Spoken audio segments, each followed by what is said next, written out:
Hello, my name's Marco. I'm a reader in computing and I've been teaching online since 2013. I've made MOOCs, massively open online courses. I've made full online degrees. So I've done quite a lot of online teaching and I'm going to make some videos to help you think about how to take some of your teaching online. Now, um, Talek is already making quite a lot of technical help videos. This is not a technical video. This is just my advice or some things that I've learned about how to teach well online. And this particular video is going to be about making videos. I'm going to talk in future videos about making things a little bit more interactive. So um, I want to start with a sort of big picture sort of statement about really what my general thoughts are, and the biggest thing is really you should be doing what you're comfortable with. Okay, so I'm going to give a fair bit of advice over this video and the next few, and you don't have to take all of it. You don't have to copy me. I have a certain style that I'm comfortable with that I've developed over the years. That doesn't mean it will work with you. You have to do something authentic. I'm just going to put forward some ideas that might be helpful for you. The second element is really, this is about creating good educational materials. It's not about creating an amazingly produced film or a wonderful performance. Maybe you are a professional filmmaker. Maybe you are come from a drama background and you're great at these things, but not all of us are as academics. And you don't have to be fantastic on camera. What you have to do is get over the general materials, get the educational content, and that's really what I'm going to help you with. Though I'm going to talk a little bit about the filmmaking elements of it today, just to sort of hopefully make you feel a little bit more comfortable with it. And the final big point is that you can't reproduce the entire sense of an online class with a video or other online, an in-person class with a video or other online materials. It isn't the same thing. But there are elements of online learning that can be better than an online class. Obviously, there are also elements that are worse. And I think some of the things I'm going to guide you towards is how to make this use the biggest benefits of online learning so that you're making it the best you can, rather than necessarily trying to reproduce every element of the online class, because that's not going to be possible, and you may end up with a worse learning experience. Okay, so I'm going to start by talking about the process of making the video. Again, there are tutorials on how to use Panopto. That's our recommended tool, also called Learn Gold Recording. This is not a technical video. I'm going to talk a little bit about, how to get it done. Now, the first thing to comment, again, don't stress about video production. This isn't the BBC. We're not aiming to create like some world-class quality videos. This just has to be good enough to be good educational materials. So listen to what I'm going to say, but I'm really, I'm saying this just to help you a little bit, but the video production element is not the main focus. And you don't need to appear in the video at all. Students don't need to see you if you don't feel comfortable. I mean, they may, like a little bit of familiarity, but all that's really needed educationally is to have the slides so that they can see your materials and to be able to hear your voice. And in Learn Gold Recording, in Panopto, you can turn off and only have one video source. So that's absolutely fine. Okay, if you're doing that, if you are creating video, then a few just little tips. You're probably creating this at home, so, check your background, sort of get yourself a sort of, see what's there. Check there's nothing there you don't want. So as you can see, I've got a relatively neutral wall behind me. but I'm going to pick up my laptop and move it around. Generally, you don't want to do this because it's a little bit nauseating, but as you can see, I have an exceptionally messy study area. So, this is nothing. While, I'm showing the bits of my study I want students to see, there's a whole load that really, I don't want people to see, and I'm slightly embarrassed that I've shown you. I'd love to say I deliberately made the study messy, but, I really didn't. The only thing was the boxes. The boxes, were behind me. But I've managed to clear, a square metre or two of wall behind me. And that's really enough to create a slightly professional impression. Again, you don't absolutely need a blank background. I've had great MOOC videos where an instructor is just sitting in his study with his dogs in the background, talking about his dogs, creating a nice atmosphere. You really feel you're getting to know this person, though you've never met them. But I personally prefer to have a little bit of distance. I don't, my messy study, that's kind of private to me. I don't want everybody seeing it, so I prefer to have this neutral background. I've got some kids' pictures in the background. As you can see, I was considering taking them off, but for now I've kept them. I don't really mind that. But again, just think it's really about what you are prepared for your students to see of your home environment. Also, clothing. Really, you're working at home. Generally, you don't need to dress in any particular way. I dress for my videos as I would for a professional working day. I tend to wear plain, neutral clothes. It looks fine on video, but again, really what you're comfortable with. And, there's a lot that can be hidden by video, right? So I wouldn't, to be honest, I don't normally wear Christmas pajamas to Skype meetings. Even, I dress professionally from the waist down as well as the waist up. But, what really matters is your top, because that's all people are going to see. I certainly wouldn't wear pajamas or anything sort of dressed down, but something that you're happy with students seeing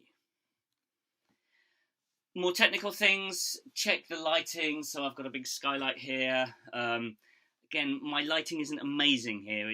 There's quite strong shadows, but just check students can see. To be honest, none of these things is educationally important. This is really, it's almost just vanity. This is all just sort of, what are you prepared? How are you happy for students to see you? Rather than, it's not really going to make a difference to what they're learning. The one thing that is very important is sound. So do your best to make sure you're in a quiet environment. I know you probably have kids running around. I know there's roadworks outside. Maybe there's rain cascading on the roof. It's not always easy. But do your best to find a quiet environment so there's not a lot of background noise. If you have a better microphone than your laptop microphone, use it. Sound is the one thing that really will make a difference, because it's the difference between what people can hear and not hear. Also, our screen recording software has an automatic captioning system. So the better the sound, the better the captions, which is really important for deaf students, but also for international students to help you understand. Okay, so that's the stuff about making the video. Again, I will stress this is not the important thing. The important thing is the education. So let's move a little bit towards that. What materials do you need? The main thing is just your normal PowerPoint slides, if you use PowerPoint slides. Which I imagine most people do. So nothing special. I hope you've noted that I've used incredibly plain PowerPoints in this video. I normally, make them a little bit fancier, but it really, again, doesn't, it's not about creating a fancy, beautiful, aesthetic experience. If you, just do what you're comfortable with, do your normal slides. In terms of performing is a big word, but in terms of speaking, you might want to think about what you're comfortable with. And speaking in front of a computer to yourself is a different experience from speaking in front of a class. I'm quite used to it now, but the first few times it is quite difficult. And you might want to try experimenting by making a little script of what you're going to read. So you have something there, on paper or on your phone, just read it out as you're doing it, or an outline of notes, if that's helpful. Again, it's what you feel comfortable with. I'm doing this to help you feel comfortable with this experience. If you don't feel comfortable reading for a script, which a lot of people don't, and I didn't for a long time, I now do sometimes, just ad lib. But it's about getting yourself prepared. I also do try to get myself a little bit hyped up and try to sort of ham up my sort of speech, just because you're sitting alone in your study, so it's not as natural to have that tension and adrenaline that you would have in front of a class. But you don't need to perform. You just need to talk and get the material over to students. But and that's the important thing. Whatever makes you feel comfortable speaking. If a script helps you do that, write out a script. I would also say that I generally spend more time getting ready than I would for an in-person class, just because, so once I'm there, I can perform. At the moment, I'm ad-libbing, and I don't have a script, but sometimes I have a script, and it's very sort of structured and everything. Okay. Back to the real pedagogy. What is different about online? And I'll do this over a number of videos. But the thing I can't stress anymore is that you can't reproduce everything about an in-person class. You can't have that immediacy. You can't have free flow of questions. Particularly small classes, it's going to be a very different experience. So that shouldn't be your aim. You should really try to use video teaching for what it's good at. And there's a lot of advantages of video. So there's lots of ways in which it can be better than an in-person class. I'm not saying one is better than the other. All I'm saying that each has their benefits. Play to those benefits if you're creating online materials. So in general, what I would say is you don't have the ability to improvise, to respond to questions there in the moment. You can't have the sort of the free-form discussions. I will come to how you can do some of those elements in different ways. But for now, you don't have that in the actual video making process. So you need to think about what video is good at.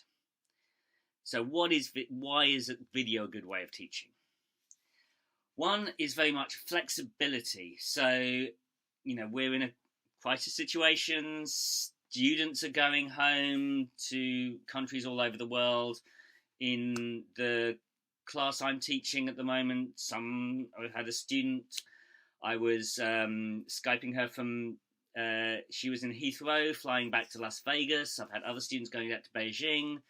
Student flew this morning to Nuremberg, which isn't so bad for time zones, but, essentially, in a class of 11 students, I now have people in sort of time zones spread across the world. So it's having, that the ability to have online video gives them the ability to access it in at suitable times for them.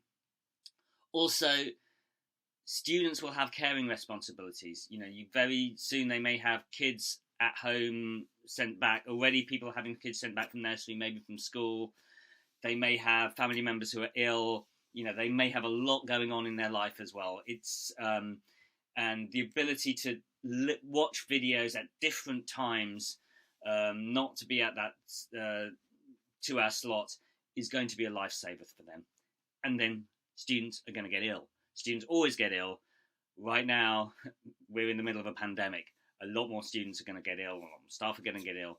And having those recorded videos will enable students to, take the time and get better when they're better, and then feel that they have everything available to them when they are better to resume their studies. So I think this is going to, having recorded video is really going to take a lot of stress on them. And I think one of the reasons we're pushing online or the recorded video is that it brings the biggest benefits of using video, and it's not trying to reproduce, as I said, online in-campus teaching, which can't be reproduced by video.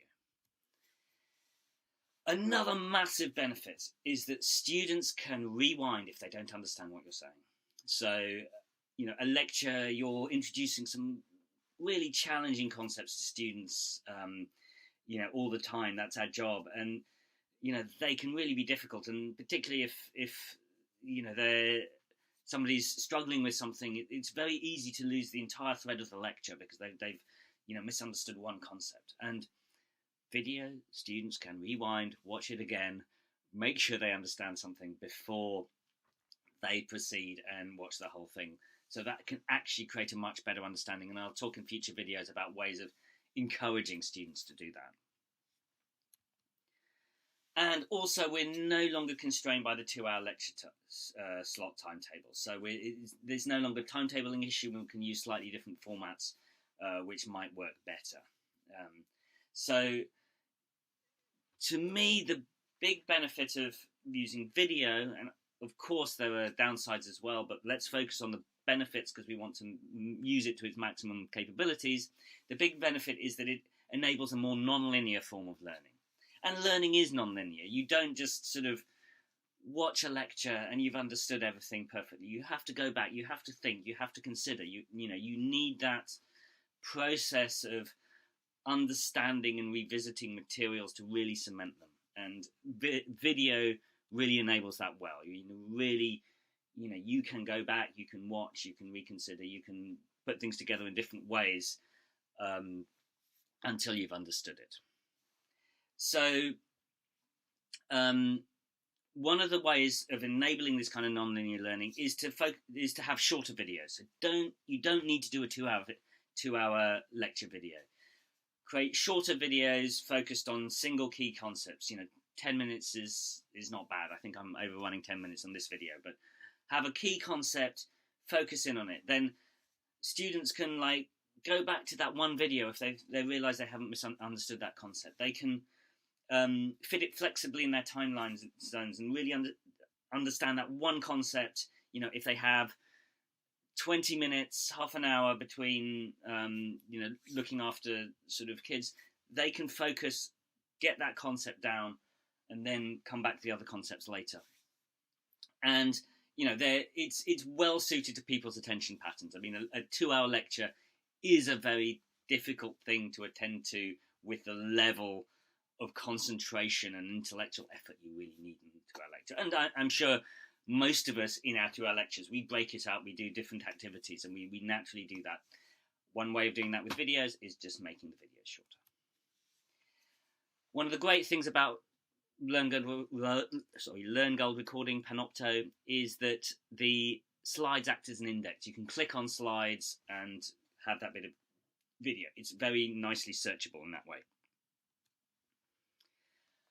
Be aware that students will watch these videos more than once, and you want to encourage them to watch it more than once, particularly the challenging videos. So you can do structures where you have, okay, here is the key concept. This is, my key concept is non-linear learning. And then you might do a later video which gives an example of this. And actually you can come back and say to students, well, if you're not clear on this, go back to the original video, watch it again in the context of having seen an example. You can encourage them to take those non-linear learning paths. And in my experience, students will do that naturally, particularly once you're asking them to do stuff and once you're asking them to do assessments. They will go back until they've understood it. And another point, you don't need 2 hours of video to replace a 2-hour class. Okay, so, a 2-hour lecture is a mix of actual, sort of scripted delivery or planned delivery with certain nonlinear digressions, questions, answers, other activities. So really, actually, you can cut down the the material to those relatively small amounts of video or short concepts, and then expand around that with other activities, which I can